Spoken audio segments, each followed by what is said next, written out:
तो ये हो गया दिन भर का रिवीजन। अब पाठशाला की पहली क्लास, तीसरे फेज की वोटिंग पूरी। ग्राउंड रिपोर्ट में मोदी 272 के पार पहुंचते दिख रहे हैं या नहीं? वोट डालने से पहले पीएम मोदी ने वो किया कि सब हैरान रह गए। गुजरात से लेकर यूपी तक कैमरे पर पब्लिक ने क्या रिजल्ट बताया है? बंगाल में बम चले, यूपी में मुस्लिम वोटर्स पर हंगामा, आज क्या क्या हुआ? और 93 सीटों पर घूमे नवभारत के रिपोर्टर्स को जमीन पर कौन जीतता नजर आया है? आज सबसे पहले इस पर चलते।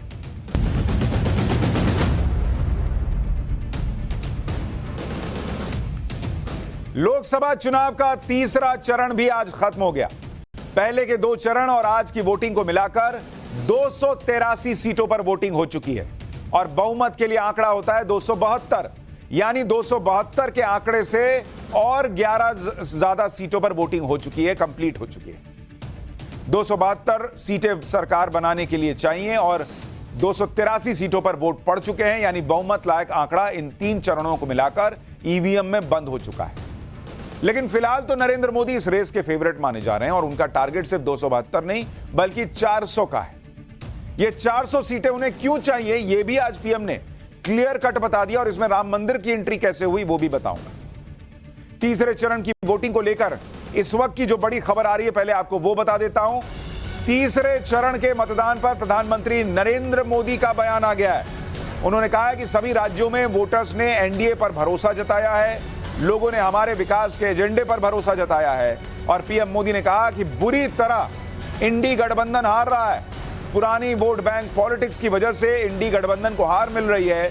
नरेंद्र मोदी ने यह दावा किया है और देश को पीछे धकेलने वाली आर्थिक नीतियों की वजह से इंडी गठबंधन की बुरी तरह से हार हो रही है। प्रधानमंत्री नरेंद्र मोदी ने ट्वीट करके तीसरे चरण के मतदान के बाद यह दावा किया है कि वो जीत रहे हैं और इंडी गठबंधन बुरी तरह हार रहा है। प्रधानमंत्री मोदी के इस कॉन्फिडेंस के पीछे आज की वो तस्वीरें हैं जो तीसरे चरण की वोटिंग से आई।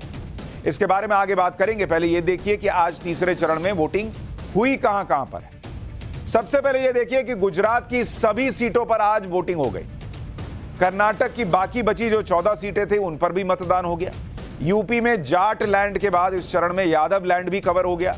आज यूपी की जिन 10 सीटों पर वोट डाले गए उसमें यादव बहुल सीटें शामिल हैं। महाराष्ट्र की 11 सीटों पर आज वोट पड़े, उसमें से 7 सीटें महाराष्ट्र की शुगर बेल्ट माने जाने वाली सीटें हैं। पिछले बार 11 में से 7 सीटें बीजेपी ने जीती थी। इसके अलावा मध्य प्रदेश की 8 सीटें, छत्तीसगढ़ की 7, बिहार की 5, असम की 4 और बंगाल की 4 सीटों पर मतदान हुआ। दादर नगर हवेली की 1, दमन दीव की 1 और गोवा की 2 सीटें, यानी कुल मिलाकर 11 राज्यों की 93 सीटों पर मतदान हुआ है।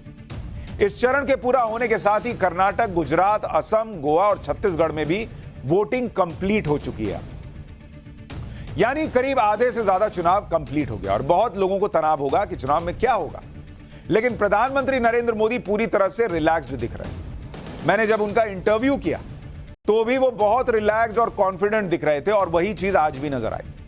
चुनाव में आज का दिन प्रधानमंत्री नरेंद्र मोदी के लिए बहुत खास था क्योंकि आज प्रधानमंत्री को अपना वोट डालना था। प्रधानमंत्री आज गुजरात में अपना वोट करने के लिए डालने के लिए पहुंचे। पीएम ने सैफरन कलर की जैकेट और व्हाइट कुर्ता पहना हुआ था। उनके साथ गृह मंत्री अमित शाह भी नजर आए। जिस सीट पर पीएम मोदी वोट डालने के लिए गए वो गांधीनगर की सीट है और यहां से गृह मंत्री अमित शाह चुनाव लड़ रहे हैं। पीएम मोदी एक सामान्य व्यक्ति की तरह पोलिंग बूथ में पहुंचे।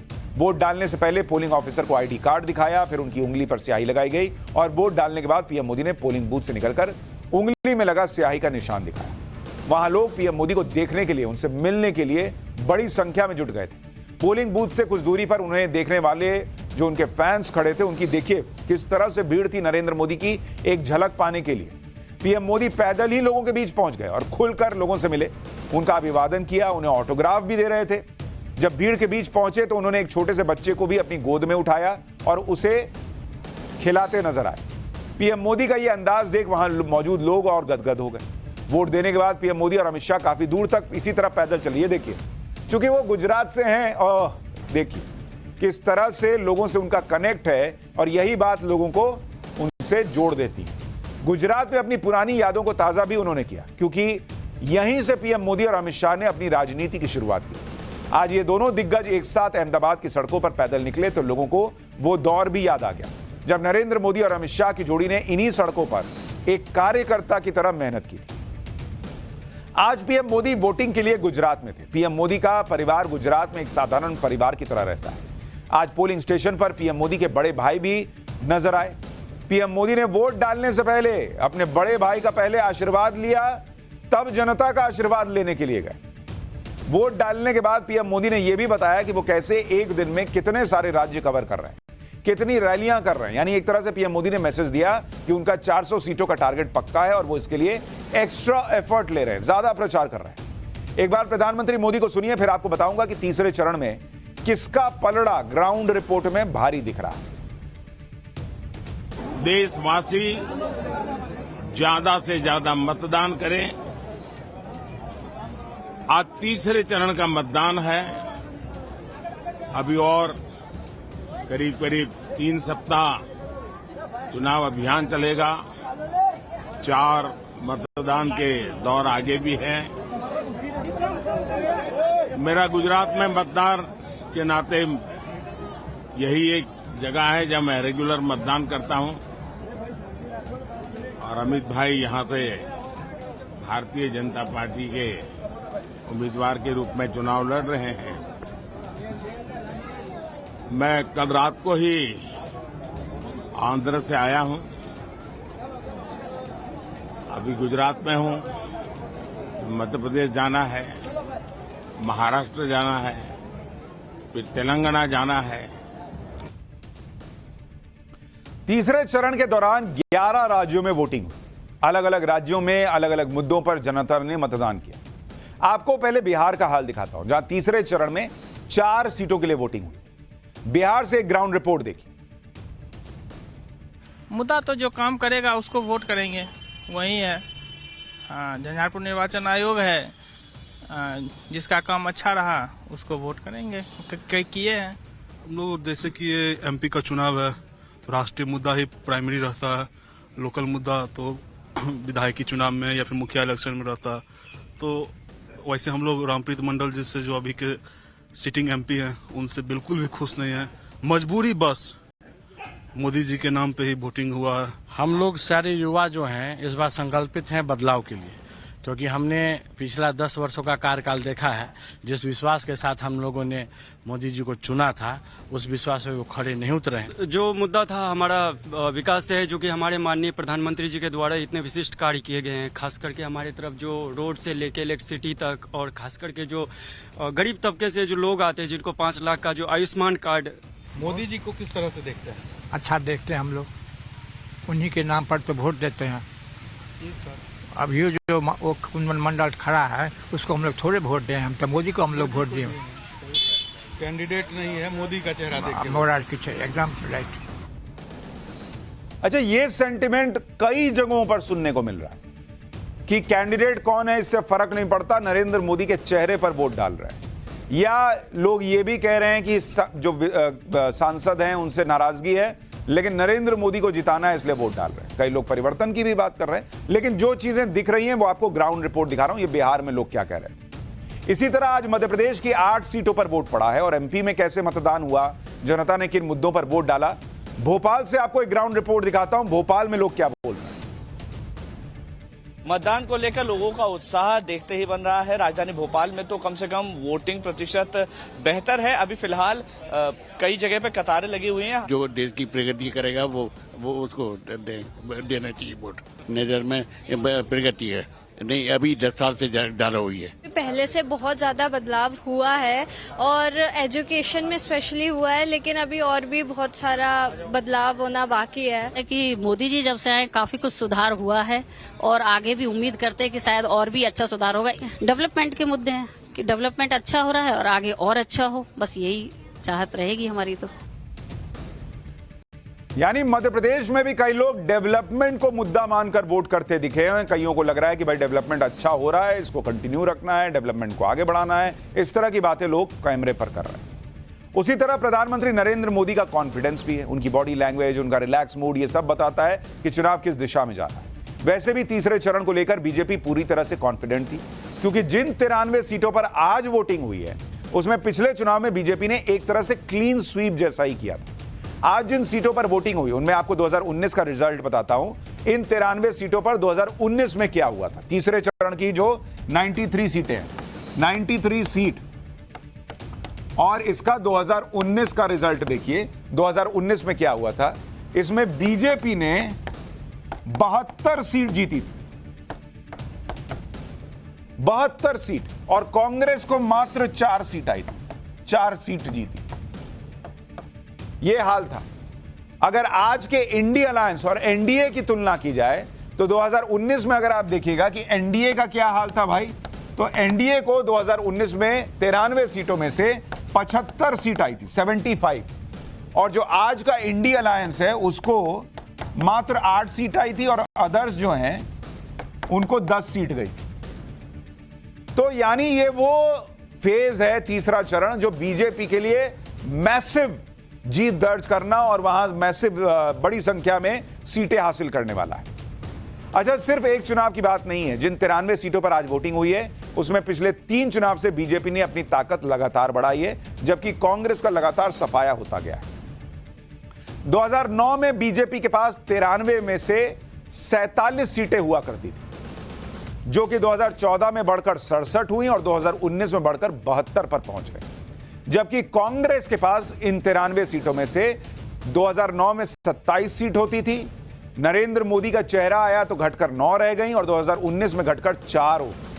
अगर इन सीटों पर कांग्रेस की गिरावट का यही पैटर्न रहा तो 4 सीटें भी कांग्रेस के लिए बचाना मुश्किल हो जाएगा। अगर तीसरे चरण की 93 सीटों पर पिछले 3 चुनाव का वोट शेयर देखें तो भी बीजेपी काफी मजबूत नजर आती है।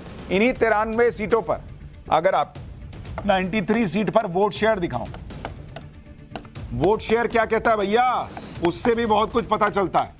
तो वोट शेयर अगर आप देखिएगा 2009 का, अगर आप देखिएगा 2009 में बीजेपी का वोट शेयर आपको बता रहा हूं, ये बीजेपी का वोट शेयर 32.46% था। 2014 में जब नरेंद्र मोदी के चेहरे पर चुनाव लड़ा गया तो ये 32 से 11% बढ़कर सीधा 43.09% पे पहुंच गया। और जब 2019 में 5 साल की एंटी इनकम्बेंसी थी, उसके बावजूद ये 3% और बढ़कर 46.91%, मतलब ऑलमोस्ट 47% पे पहुंच गया। ये बीजेपी ने गेन किया। और कांग्रेस का क्या हाल रहा भाई, कांग्रेस का भी आपको हाल दिखाता हूं। कांग्रेस 2009 में इन 93 सीटों पर करीब 34% वोट पाती थी, 33.63%। 2014 में आप देखिए कांग्रेस जो है वो घटकर 27% के आसपास आ गई, और 2019 में कांग्रेस घटकर करीब 25% पर आ गई। तो कांग्रेस लगातार गिर रही है और बीजेपी लगातार इन 93 सीटों पर बढ़ रही थी। और अभी भी लोग डेवलपमेंट की बात कर रहे हैं, तो किस तरफ जा रही हैं चीजें वो अंदाजा लगता है।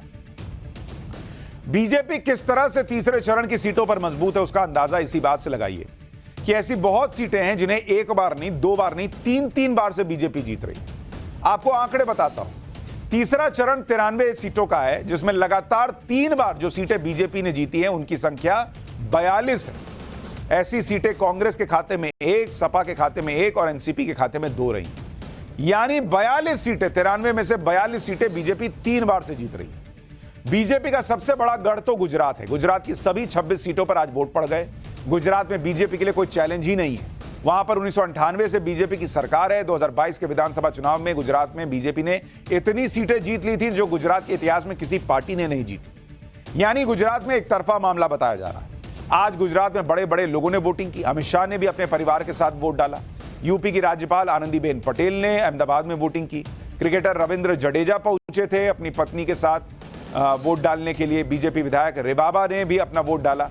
उद्योगपति गौतम अडानी ने भी अहमदाबाद में वोटिंग की है। गौतम अडानी ने भी अपने परिवार के साथ वोटिंग आज करते हुए वो नजर आए। गुजरात में लोकसभा की 26 सीटें हैं और 2 चुनाव से लगातार सभी सीटें यहां पर बीजेपी जीत रही है। इससे पहले भी गुजरात में ज्यादातर सीटें बीजेपी ही जीतती थी, लेकिन जब प्रधानमंत्री नरेंद्र मोदी का चेहरा रहा तो क्लीन स्वीप होता रहा। क्योंकि अगर आप देखेंगे गुजरात की 26 सीटों में 2009 में 15 बीजेपी जीती, लेकिन 14 और 19 में 26 की 26 सीटें बीजेपी के खाते में आ गई।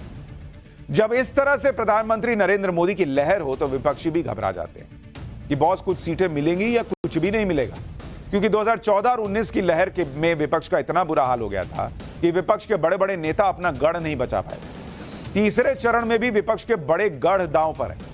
इनमें खास तौर पर यूपी में अखिलेश यादव और उनके परिवार का गढ़ शामिल है। क्योंकि तीसरे चरण में उन्हीं के इलाके में वोटिंग हुई है। अखिलेश यादव ने तो तीसरे चरण में पूरी ताकत लगा दी। आज अखिलेश यादव ने भी अपना वोट डाला, उनकी पत्नी डिंपल यादव ने भी वोट कास्ट किया। दोनों ने सैफई में मताधिकार का प्रयोग किया। तीसरे चरण में अखिलेश के परिवार के 3 लोगों की सीटें थीं। इनमें मैनपुरी से डिंपल यादव थी, अखिलेश यादव की पत्नी है, बदायूं से आदित्य यादव थे जो शिवपाल यादव के बेटे हैं, और फिरोजाबाद से अक्षय यादव जो रामगोपाल यादव के बेटे हैं। इन तीनों के लिए आज वोट पड़े। तीसरे चरण की वोटिंग में यूपी में कुछ बवाल भी हुआ। जैसे यूपी में कुछ सीटों पर समाजवादी पार्टी ने आरोप लगाया कि मुस्लिम वोटर्स को वोट डालने से रोका जा रहा है। समाजवादी पार्टी ने आरोप लगाया कि आगरा कैंट में बूथ नंबर 319 पर पुलिस मुस्लिम मतदाताओं को धमकाकर वोट डालने से रोक रही है। इसी तरह से समाजवादी पार्टी ने आंवला में भी वोटिंग में गड़बड़ी का आरोप लगा दिया। समाजवादी पार्टी ने लिखा कि आंवला के फरीदपुर में बूथ नंबर 195 पर मुस्लिम मतदाताओं को पुलिस परेशान कर रही है। समाजवादी पार्टी आरोप तो लगा रही है, लेकिन समाजवादी पार्टी के ही नेता भी हंगामा कर रहे हैं। आप संभल की तस्वीर देखिए। संभल में समाजवादी पार्टी के प्रत्याशी जियाउर रहमान और पुलिस में काफी देर तीखी कहासुनी हुई। समाजवादी पार्टी के कैंडिडेट जियाउर रहमान की गाड़ी में 4 लोग सवार थे और वो वोटिंग का जायजा ले रहे थे। इस बात को लेकर पुलिस ने आपत्ति दर्ज कराई। पुलिस का कहना था कि बिना अनुमति ये सभी लोग बूथ पर घूम रहे। काफी देर तक हंगामे का माहौल बना रहा। संभल में मतदान शांति के साथ हो गया हो और फर्जी वोटिंग न होने पाए, इसको लेकर पुलिस भी सख्त दिखी। पुलिस अधिकारियों ने लोगों को बुलाकर समझाया भी कि जिनका वोट है वो बिना डरे वोट डालें, लेकिन अगर किसी ने फर्जी वोटिंग करने की कोशिश की तो उनके खिलाफ कड़ी कार्रवाई की जाएगी। सुनिए एक बार। 7 तारीख का मतदान है, तो आप अपना वोट डालें। उसके लिए हम तुम्हें नहीं कह रहे, पर ये फर्जी जो तुमने किया, जो और फर्जी डालना चाह रहे हैं, जो कुछ पहले दिन से आके यहाँ रुक जाते हैं वोट डालेंगे, तो उन्हें बता देना अब इस बार सख्त कार्रवाई होगी। कोई भी ऐसे नहीं छूटेगा, कोई वोट डाल देगा फर्जी। समझ में आई बात? मुस्लिम वोटर्स को लेकर इतना बवाल और हंगामा इसलिए हुआ क्योंकि तीसरे चरण की कई सीटों पर मुस्लिम वोटर्स का बड़ा प्रभाव है। जैसे जिस संभल की बात कर रहा हूं, वहां करीब 9 लाख मुस्लिम वोटर्स हैं। बदायूं में 3.5 लाख मुस्लिम वोटर्स हैं। आंवला में करीब 3.5 लाख। आगरा में मुस्लिम वोटर्स 2.25 लाख के करीब है। बरेली में 6,65,000। फतेहपुर सीकरी में 1 लाख से ज्यादा मुस्लिम वोटर्स हैं। लेकिन असली बवाल और असली हंगामा तो बंगाल में हुआ बॉस। तीसरे चरण में बंगाल में भी वोटिंग हो रही थी। इसमें मालदा में तो मतदान को प्रभावित करने के लिए बमबाजी तक हो गई। मालदा के रतुआ इलाके में एक पोलिंग स्टेशन के पास बम फेंका गया। देखिए, बंगाल अलग लेवल पे है भाई, बम चल जाता है वहां। स्थानीय लोगों का कहना है कि 2 लोग बाइक से आए और बम फेंककर फरार हो गए। आरोप है कि मतदाताओं को डराने के लिए बम फेंका गया। हालांकि बमबाजी से किसी तरह का कोई नुकसान नहीं हुआ। जरा तस्वीर दिखाइए।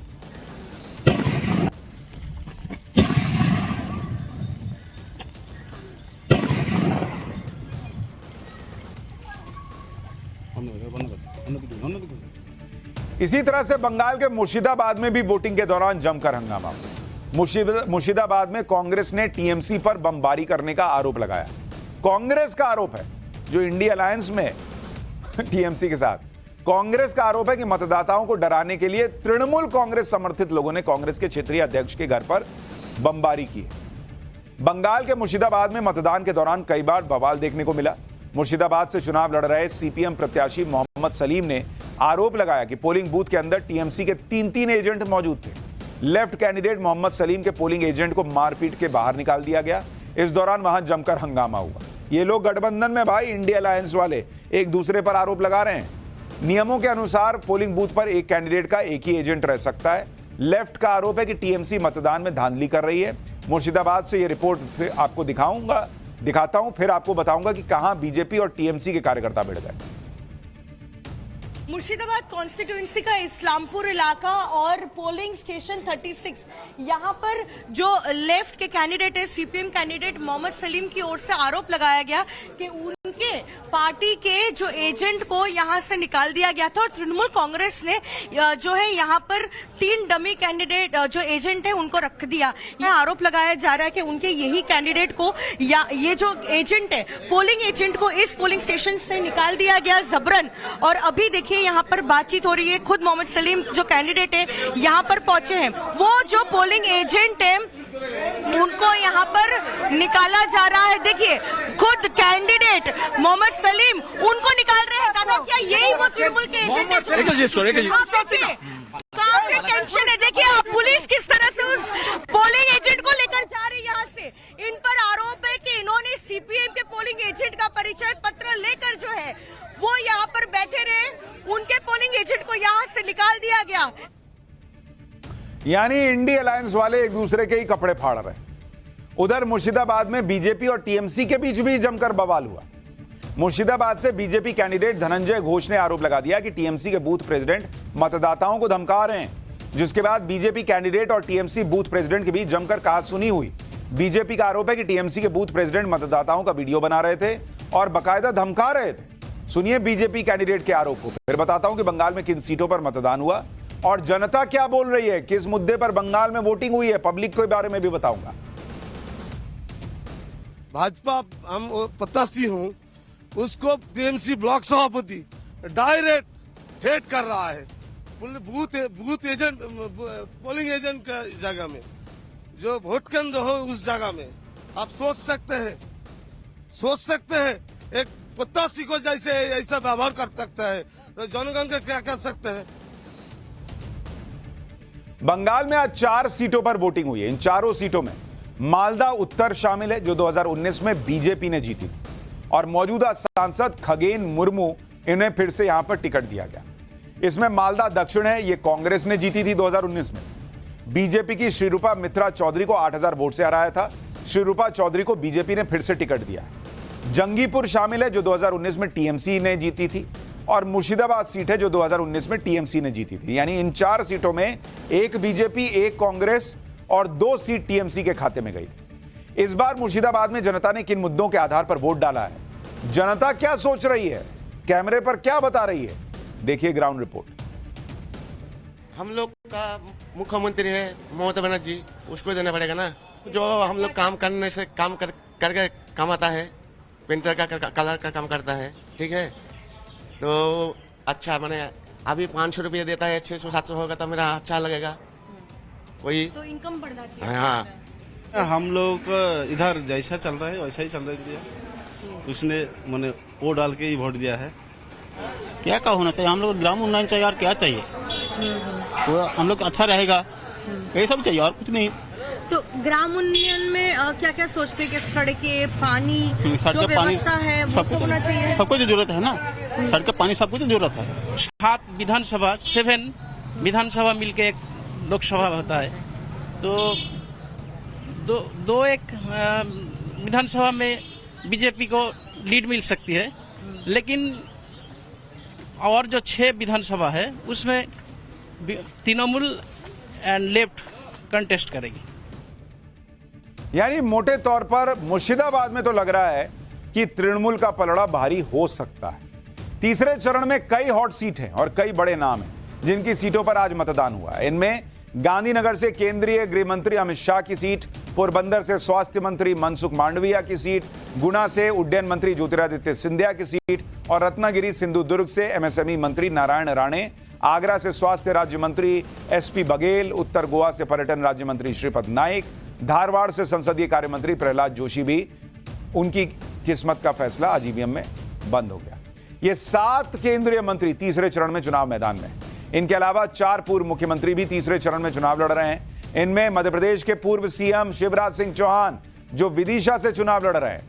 मध्य प्रदेश के पूर्व सीएम दिग्विजय सिंह, राजगढ़ से आज उनके लिए वोटिंग हुई है। कर्नाटक के पूर्व सीएम बसवराज बोम्मई, हावेरी से, उनके लिए आज वोट पड़ गया है। और कर्नाटक के पूर्व सीएम जगदीश शेट्टार बेलगाम से चुनावी मैदान में थे। यानी बहुत बड़े बड़े नाम जिनके लिए आज वोटिंग हुई है। लेकिन जिस सीट पर पूरे देश की नजर है वो सीट है महाराष्ट्र की बारामती सीट। यह सीट इसलिए हॉट सीट है क्योंकि यहां से शरद पवार की बेटी और अजीत पवार की पत्नी की टक्कर हुई है। यह सीट एनसीपी का गढ़ है। इस सीट पर शरद पवार का परिवार आमने सामने है। शरद पवार ने यहां से बेटी और मौजूदा सांसद सुप्रिया सुले को उतारा। सुप्रिया को टक्कर देने के लिए अजीत पवार ने अपनी पत्नी सुनेत्रा पवार को टिकट दे दिया है। इसलिए सीट की बहुत चर्चा हो रही है। बारामती में सुप्रिया सुले ने अपने पिता शरद पवार के साथ वोट डाला, लेकिन वोटिंग के बाद सुप्रिया सुले अचानक अजीत पवार के घर पहुंच गई तो सब चौंक गए। जब सुप्रिया सुले से इस पर सवाल किया गया तो उन्होंने कहा कि वो अपने अंकल आंटी से मिलने आई हैं। सुप्रिया सुले ने कहा कि राजनीति अपनी जगह है, परिवार अपनी जगह। बारामती सीट से यह तय हो जाएगा कि शरद पवार की राजनीति का आगे क्या होगा, क्योंकि यहां पर वो अजीत पवार से हारे तो शरद पवार के लिए सब कुछ खत्म होने जैसा होगा, क्योंकि शरद पवार खुद बारामती से 5 बार सांसद रहे। 2009 में शरद पवार ने यह सीट अपनी बेटी को दे दी। पवार की बेटी सुप्रिया यहां से 3 बार से सांसद हैं। सुप्रिया सुले 2009, 2014, 2019 से यहां से जीती हैं, लेकिन इस बार पवार परिवार आमने सामने, इसलिए सुप्रिया सुले के लिए यह सीट निकालना आसान नहीं है, क्योंकि अजीत पवार का भी बारामती से गहरा कनेक्शन है। बारामती विधानसभा से अजीत पवार 7 बार के विधायक हैं, तो यह जबरदस्त लड़ाई है चाची और भतीजी के बीच में। एक हॉट सीट मध्य प्रदेश की गुना भी है, जो केंद्रीय मंत्री ज्योतिरादित्य सिंधिया का गढ़। गुना की सीट पर पिछली बार ज्योतिरादित्य सिंधिया हार गए थे, तब लेकिन वो कांग्रेस में थे। बाद में सिंधिया बीजेपी में आ गए और मध्य प्रदेश में जिस तरह से बंपर सीटों के साथ बीजेपी विधानसभा चुनाव जीती है, उससे सिंधिया के लिए ही नहीं पूरे मध्य प्रदेश में बीजेपी के लिए राह आसान बताई जा रही है। तीसरे चरण में मतदान कितना हुआ, अब यह भी आपको बता देता हूं। शाम 7 बजे तक जो वोटिंग प्रतिशत के बारे में पता चल रहा है, शाम 7 बजे 7 PM जो वोटिंग प्रतिशत है 62% वोट शाम 7 बजे तक पड़ने की खबर आ रही है कि 62% वोटिंग हुई है। यह आंकड़ा अभी और बढ़ेगा, क्योंकि कई जगहों पर अभी भी वोटिंग चल रही है। वोटिंग शाम 6 बजे तक होती है, यानी शाम 6 बजे तक आप लाइन में लग गए तो ठीक है, उसके बाद मौका नहीं मिलता। जो लोग लाइन में लगे हुए हैं वो अभी भी वोट डाल रहे हैं, इसलिए यह 62% से आंकड़ा अभी आगे जाएगा। तीसरा चरण इसलिए भी बहुत अहम है क्योंकि इस चरण को मिलाकर अब तक 283 सीट पर वोट डाले जा चुके हैं, जबकि लोकसभा में बहुमत का आंकड़ा 272 सीट का है। शुरुआती 2 चरण को लेकर बीजेपी का यह दावा है कि उसे 100 से ज्यादा सीटें मिल रही हैं, और अगर इस चरण में बीजेपी अपने पिछले प्रदर्शन को दोहराती है तो उसकी करीब 170 सीटें मानिए कि लॉक हो चुकी। वहीं इंडी गठबंधन का दावा है कि 3 चरणों की वोटिंग में वो बीजेपी से आगे चल रही है। विपक्ष का एक तर्क कम वोटिंग को लेकर भी है, जिसे लेकर अब तक यही नैरेटिव फैलाया गया कि मोदी के वोटर शायद उदास हैं, निराश हैं, इसलिए वो वोट डालने नहीं निकले। लेकिन विपक्ष का यह नैरेटिव भी कमजोर पड़ता दिख रहा है, क्योंकि आप देखिए पहले और दूसरे चरण को लेकर यह कहा गया कि वोट प्रतिशत काफी कम हो गया है, लेकिन चुनाव आयोग का जो फाइनल आंकड़ा आया, पहले फेज में 3% के आसपास और दूसरे फेज में 2.5% हुई कम वोटिंग हुई। अब एसबीआई की रिसर्च के मुताबिक 2019 के मुकाबले तो 2024 में ज्यादा वोट पड़े। एसबीआई ने कम वोटिंग की बात को खारिज किया है। एसबीआई के रिसर्च के मुताबिक जो डेटा निकला है, उससे यह पता चलता है कि 2 चरणों को मिलाकर 2024 में करीब 20 करोड़ 70 लाख वोट पड़े, जबकि 2019 में करीब 20 करोड़ 60 लाख वोट पड़े थे। एसबीआई के मुताबिक 2019 के मुकाबले 8,70,000 वोट से ज्यादा पड़े हैं, यानी एसबीआई के मुताबिक ओवरऑल बढ़त 0.4% की। एसबीआई के मुताबिक कितने वोट पड़े ये वोटिंग प्रतिशत से नहीं, बल्कि कितने लोगों ने वोट डाला उनकी सही संख्या से पता चलता है। रिसर्च के मुताबिक 2 चरणों में जिन सीटों पर वोटिंग हुई है, उसमें से 60% सीटों पर या तो मतदान बढ़ा है या फिर पिछली बार जैसा ही रहा है। एसबीआई की रिसर्च के मुताबिक अब तक की वोटिंग में महिलाओं ने पुरुषों से ज्यादा वोटिंग की है, जो 8,70,000 वोट हैं, उसमें 5,70,000 महिला वोटर थी और 3 लाख पुरुष वोटर। अब आप कहेंगे ये कैसे संभव है भाई? एसबीआई ये कह रहा है कि मान लीजिए पिछली बार 10 लोग वोट कर रहे थे, मतलब 10 वोटर थे, और उनमें से 60% 70% वोट डालने आए, तो 7 लोग वोट डालने आए। लेकिन इस बार अगर मान के चलिए कि 20 लोग हैं जो मतदाता सूची में जुड़ गए हैं, नया वोटर जुड़ता है ना भाई, तो टोटल वोटर अगर 20 है और उसका 60% अगर वोट डालने आया है, तो भैया इसका मतलब कि 12 लोग वोट डालने आए। तो वही एसबीआई कह रहा है कि वोटिंग प्रतिशत से नहीं, कितने ज्यादा वोटर वोट डालने आए हैं, यह भी आपको देखना होगा। तीसरे चरण की वीआईपी सीटों पर दिन भर क्या माहौल रहा, क्या मुद्दा रहा, क्लोज फाइट वाली सीटें कौन सी रही, हमारे रिपोर्टर दिन भर ग्राउंड पर घूमते रहे। अब उनसे भी सीधे बात करते हैं। यूपी की बदायूं सीट से पुलकित नागर हमारे साथ हैं, संभल सीट से अभिषेक राज हमारे साथ हैं, गांधीनगर सीट से हितेन हमारे सहयोगी, भोपाल से मकरंद काले और बंगाल की मुर्शिदाबाद सीट से पूजा मेहता हमारे साथ जुड़ रही हैं। सबसे पहले गुजरात चलते हैं। गांधीनगर सीट की वोटिंग को आज दिन भर हमारे सहयोगी हितेन ने कवर किया। हितेन, जरा ग्राउंड पर क्या माहौल था, जनता किन मुद्दों पर वोट डाल रही थी, बताइए। बिल्कुल, देखिए गांधीनगर की अगर हम बात करें तो 2019 में जब गांधीनगर में मतदान हुआ था तो कुल मतदान 65% से अधिक था। वही अब तक गुजरात में 25 सीट पर जो मतदान हुआ है उसका फाइनल फिगर आया नहीं है। सीईओ का कहना है कि करीब रात 12 बज जाएंगे गुजरात की 25 सीटों पर मतदान का फाइनल आंकड़ा आते आते। लेकिन 5 बजे तक की बात करें तो गृह मंत्री अमित शाह की लोकसभा कॉन्स्टिट्यूंसी में लगभग 55.65% मतदान हुआ है, जो पिछले मुकाबले के बराबर अगर हम देखें तो करीब 10% वोट जो है इस बार काफी कम हुआ है। हालांकि गृह मंत्री अमित शाह के लिए आज दिन भर लोग भर भर कर वोट देने के लिए निकले हुए थे। प्रधानमंत्री नरेंद्र मोदी खुद पहुंचे थे गृह मंत्री अमित शाह, और वो तस्वीरें भी हमने देखी। हितेन, मैं आपके पास लौटता हूं, लेकिन उसके पहले एक बार चलते हैं पुलकित नागर के पास, जो यूपी की बदायूं सीट पर आज दिन भर वोटिंग पैटर्न क्या रहा, लोग क्या कह रहे हैं, इसको कवर कर रहे थे। और ये बदायूं सीट समाजवादी पार्टी का गढ़ मानी जाती है। पुलकित, जरा आप बताइए, बदायूं सीट पर जो आपने दिन भर देखा उसका निचोड़ क्या है, क्या लग रहा है वहां? देखिए, बदायूं को समाजवादी पार्टी का गढ़ माना जाता रहा है और उसकी वजह भी यही है कि यहाँ एम वाई समीकरण बहुत ज्यादा चलता था। लेकिन 2019 में बीजेपी यहां से चुनाव जीत पाई और संघमित्रा मौर्य यहां से सांसद बनी, जो स्वामी प्रसाद मौर्य की बेटी हैं। लेकिन इस बार बीजेपी ने टिकट बदल दिया और जब टिकट बदला तो वो तस्वीरें सबने देखी कि जब योगी आदित्यनाथ मंच पर थे तो संघमित्रा मौर्य पीछे रोती हुई नजर आई थी। जहां बीजेपी ने टिकट बदला वहीं समाजवादी पार्टी ने भी टिकट बदला। पहले धर्मेंद्र यादव यहां से सांसद हुआ करते थे 2019 से पहले, उसके बाद अब धर्मेंद्र यादव का टिकट काटकर ये चर्चा चली कि कहीं ना कहीं शिवपाल यादव को ये टिकट मिल रहा है, नाम का अनाउंस भी किया गया और उसके बाद में आदित्य यादव को ये टिकट दे दिया गया। तो बीजेपी टक्कर में है, समाजवादी पार्टी की साख दांव पर लगी हुई है क्योंकि उनका एक वक्त में ये गढ़ हुआ करता था। वोटिंग प्रतिशत कम हुआ है, करीब 4% वोट कम हुआ है, 54% के करीब वोट प्रतिशत रहा है शाम 6 बजे तक का। और समाजवादी पार्टी लगातार पूरे दिन ट्विटर के माध्यम से ये शिकायत करती रही कि जगह जगह वोटिंग को रोका जा रहा है, स्लो किया जा रहा है। ये शिकायत समाजवादी पार्टी आज पूरे दिन करती रही। उसका बाद में असर भी ये दिखाई दिया कि वोटिंग प्रतिशत कम हुआ। जो यानी आप कह रहे हैं कि यहाँ पर फाइट जो है वो देखने को मिलेगी, ये हम मानकर चल सकते हैं। मुर्शिदाबाद से पूजा मेहता हमारे साथ हैं। पूजा, आज बंगाल में बड़ा बवाल बमबाजी सब कुछ हुआ है, वहां से आपके पास क्या रिपोर्ट है, क्या लग रहा है वहां पर जो 4 सीटें थी वहां क्या माहौल है?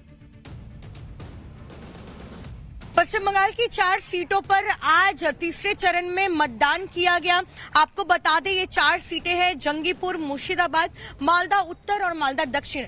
और हमने जो आंकड़े देखे हैं, जो दिए गए हैं इलेक्शन कमीशन की ओर से, उसे कहा जा रहा है कि एवरेज वोटिंग 5 बजे तक हुई है 73%। लेकिन अगर एक सीट है जहां पर बम्पर वोटिंग हुई है वो है मुर्शिदाबाद, और हम मुर्शिदाबाद में फिलहाल मौजूद हैं। सुबह से हमने देखा किस तरह से छुटपुट हिंसा की खबरें सामने आती रही। यहाँ पर जो सीपीएम के कैंडिडेट है मोहम्मद सलीम, जिनको कांग्रेस का समर्थन मिला है, इंडी अलायंस के तहत जो है उनका गठबंधन हुआ है, वो अलग अलग जगह पर पहुंचे थे जहां पर उन्होंने आइडेंटिफाई, वो भी हमने तस्वीरें दिखाई कि वहां क्या हुआ था। मकरंद काले के पास एक बार जल्दी से चलते हैं। मकरंद, भोपाल का हाल बताइए जरा। यूं तो भोपाल बीजेपी के लिए सुरक्षित सीट मानी जाती है, लेकिन मुकाबला फिर भी कांग्रेस और बीजेपी के बीच रहा है। पहले से भी यहां पर कांग्रेस और बीजेपी बाइपोलर सिस्टम ही रहा है। जहां तक लोकसभा सीट की बात है, सुरक्षित सीट है। आलोक शर्मा यहां पर, जो कि पूर्व में मेयर रहे हैं भोपाल के और उससे पहले पार्षद से उन्होंने शुरुआत की, बीजेपी के अलग अलग पदों पर रहे, प्रदेश उपाध्यक्ष रहे हैं, वो मैदान में है। शिवराज सिंह चौहान के काफी करीबी माने जाते हैं। उनके सामने है एडवोकेट अरुण श्रीवास्तव। कांग्रेस के लिए यहाँ के लिए नया नाम है, लेकिन कोशिश पूरी की है उन्होंने कि टक्कर दे सके। लेकिन बीजेपी का गढ़ माना जाता है भोपाल को, और इसीलिए यहाँ पर आलोक शर्मा की, यानी यहाँ पर अभी भी ये मान रहे हैं आप कि भोपाल में बीजेपी मजबूत दिख रही है। आप सभी सहयोगियों का के लिए कि क्या माहौल आज दिन भर रहा। पाठशाला में अब अगली क्लास, मुसलमानों पर पीएम मोदी ने पहली बार जो कहा उसका सच क्या निकला। मोदी और मुसलमान पर वो चैप्टर जो एजेंडा धारियों की नींद उड़ा देगा।